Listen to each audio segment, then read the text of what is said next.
Pada yang terhormat Presiden Republik Indonesia, Ketua MPR, Ketua DPR, Ketua BPK, Ketua MA, Ketua MK, dan para tokoh bangsa dan para ketua umum partai politik.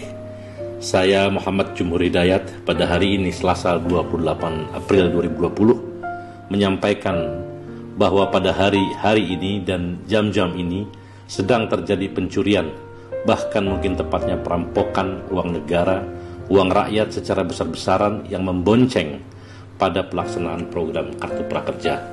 Yang sesungguhnya program itu diawali dengan niat yang baik. Betapa tidak, dari anggaran 20 triliun disisihkan 5,6 triliun untuk pemain tengah yang sungguh tidak memiliki kompetensi apapun untuk mengelola dana sebesar itu.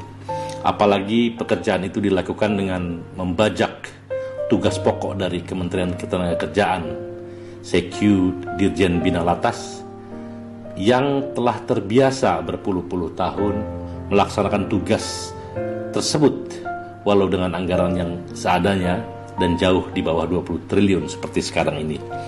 Saya sendiri telah menghitung bila saja dibuat konten pelatihan di video dengan biaya per pelatihan 70 juta rupiah, maka hanya perlu 140 miliar rupiah saja untuk membuat 2000 konten pelatihan seperti yang ada sekarang ini.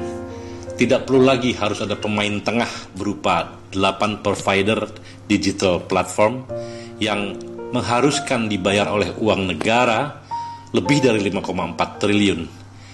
Ini artinya ada keuntungan 40 kali lipat atau 4.000% yang dinikmati oleh perusahaan platform digital itu. Kita tidak ambil pusing bila keuntungan itu adalah karena persaingan di pasar, apalagi bila di pasar internasional. Masalahnya keuntungan sebesar itu diambil dari anggaran negara atau uang rakyat di saat justru puluhan juta rakyat jatuh miskin dan bahkan sudah mulai kelaparan akibat wabah virus ini.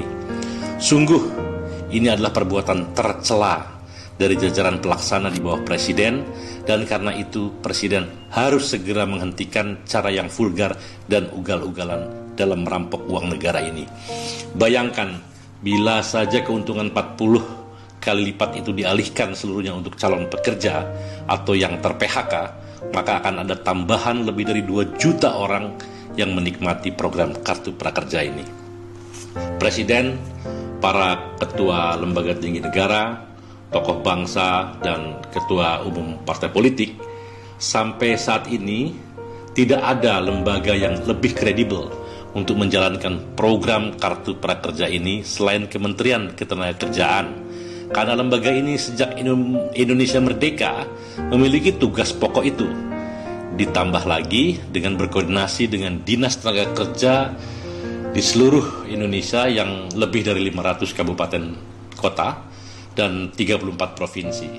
Maka selain dari pengalaman, maka pendataannya pun yang paling dekat dengan keadaan sebenarnya. Setiap pencari kerja di daerah, mereka mendatangi Dinas Tenaga Kerja untuk mencatatkan diri dan mendapatkan kartu AK1 atau sering juga disebut kartu kuning.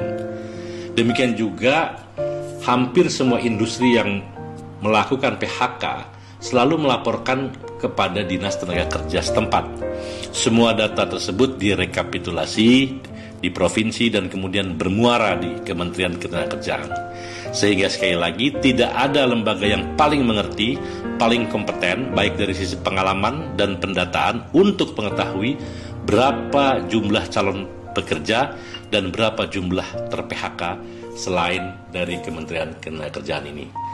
Sungguh tidak masuk di akal Republik yang sudah diperlengkapi oleh lembaga yang demikian terstruktur, tiba-tiba tugasnya digantikan oleh manajemen pelaksana kartu pekerja yang bersifat ad hoc yang dibentuk oleh komite di bawah Kementerian Perekonomian, Kementerian Koordinator Perekonomian. Pastilah kelembagaan itu adalah kaleng-kaleng atau abal-abal yang memang fungsinya untuk menyembunyikan rencana jahat menggarong atau merampok uang negara atau uang rakyat ini. Karena itu sekali lagi, Presiden harus segera menghentikan perbuatan tercela yang dilakukan jajaran di bawahnya ini.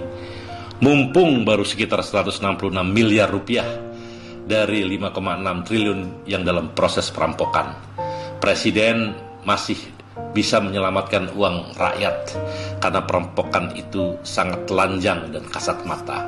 Kemudian berikan saja uang rakyat itu atau uang negara itu kepada lebih dari 2 juta orang pencari kerja dan ter-PHK yang memang merekalah yang sesungguhnya berhak mendapatkannya. Pada hemat saya, bila Presiden tidak menghentikan perbuatan tercela ini, maka artinya Presiden merestui perbuatan tercela jajaran di bawahnya tersebut. Padahal Presiden memiliki segala kekuasaan untuk menghentikannya. Bila ini terjadi, maka artinya Presiden pun melakukan perbuatan tercela. Saya pertaruhkan kredibilitas, profesionalisme, dan idealisme saya dan mendesak perbuatan tercela ini segera dihentikan dan uang triliunan tersebut dialihkan dan diberikan kepada rakyat yang berhak, yang memang sangat membutuhkan di tengah wabah virus corona ini. Terima kasih. Billahi fisabilil haq. Wassalamualaikum warahmatullahi wabarakatuh.